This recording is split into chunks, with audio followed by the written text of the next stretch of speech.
Film achievement awards లో భాగంగా next award Raghupati Venkaiah film award. తెలుగును చలనచిత్ర పితామహుడు రఘుపతి వెంకయ్య నాయుడు గారు.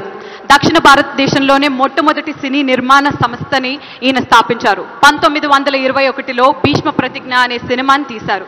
ఇది మొట్టమొదటి తెలుగు వారి సినిమా.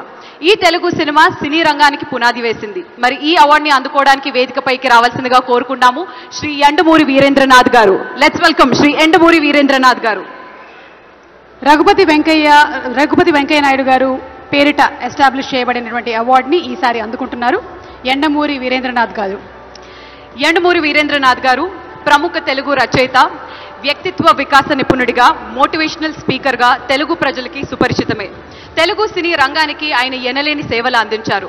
ఆయన రాసిన వెన్నెల్లో ఆడపిల్ల, తులసీదళం, అభిలాష, ఆఖరి పోరాటం, మరణ మృదంగం, పోలీస్ స్టేషన్, రాక్షసుడు వంటి ఎన్నో నవలలు సినిమాలుగా మారాయి. అవార్డుతో పాటు 10 లక్షల రూపాయల క్యాష్ ప్రైజ్ ని మరియు ప్రశంసా పత్రాన్ని అందుకోబోతున్నారు. కంగ్రాచులేషన్స్. యండమూరి వీరేంద్రనాథ్ గారికి శుభాకాంక్షల్ని తెలియజెప్తూ ఉన్నాము. Thank you sir.